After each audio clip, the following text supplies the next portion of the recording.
Hoje nós vamos falar sobre objetivos de vida e transformação pessoal. Eu sou Yair Alon e essa é a Energia Semanal.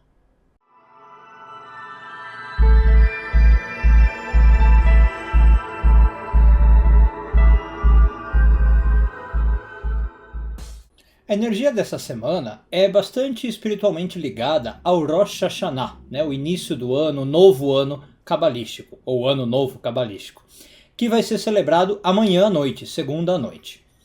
Para a Kabbalah, o Rosh Hashanah é um período particularmente intenso do ano, eu acho que a gente poderia chamar assim. Porque é um período onde é interessante a gente fazer uma prática de relembrar as nossas ações dos nossos últimos anos, ou em especial do último ano, dos últimos 12 meses, para depois a gente ter o futuro à nossa frente de maneira renovada, com primor espiritual. E aí, quando a gente faz esse tipo de análise pessoal, algumas pessoas podem perguntar coisas do tipo, como eu já vi acontecer.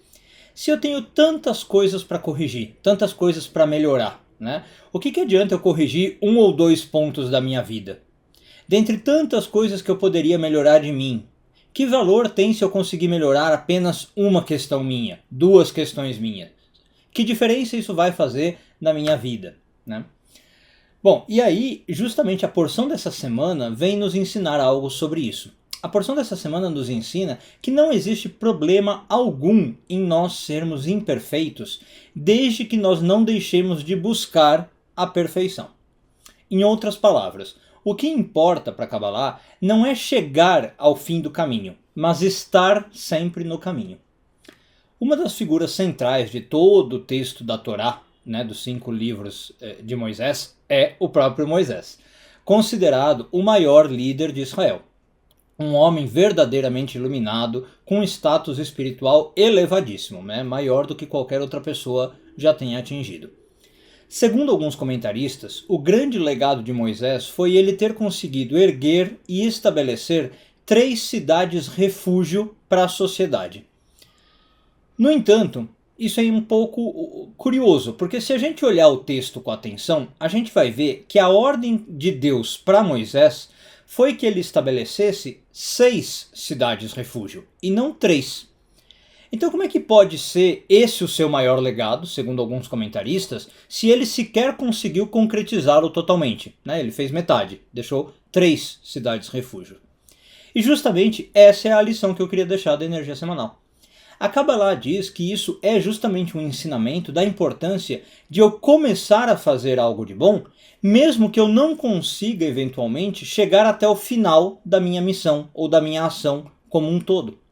Aqui está justamente o ensinamento de que o importante é caminhar e não chegar. Isso significa ainda que mesmo frente às nossas imperfeições, ou a falta de perspectiva de sucesso no nosso aprimoramento pessoal, não devemos parar de lutar. A gente deve continuar se esforçando para alcançar um nível superior como seres humanos.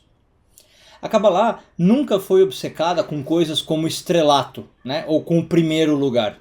O que importa não é corrigir cada vez mais coisas na vida, e não é uma competição com os outros ou comigo mesmo por causa disso.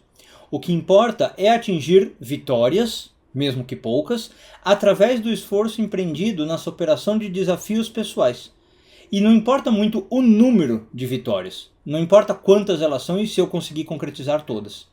Moisés, incomparável em suas realizações e em seu nível, nunca testemunhou a conclusão do seu projeto, as 6 cidades-refúgio, mas fez tudo o que estava ao seu alcance para fazer desse mundo um lugar melhor e cumprir o que foi pedido dele.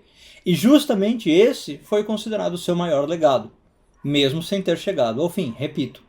Então a gente pode ter muitas cidades-refúgio para estabelecer, mas a gente não precisa estabelecer todas elas de uma vez. A gente pode começar com a primeira, isso já basta.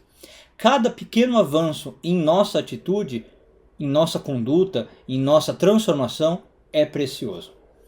Eu desejo que o Rosh Hashanah traga muitas bênçãos para você, para sua família, para as pessoas que você ama, e que todos nós possamos ter o privilégio de caminhar sempre em direção ao nosso objetivo, cumprindo a nossa jornada da melhor forma possível. Um grande beijo a todos, uma excelente semana, Shavua Tov, e Shana Tová Umetuká. Um ano bom e doce.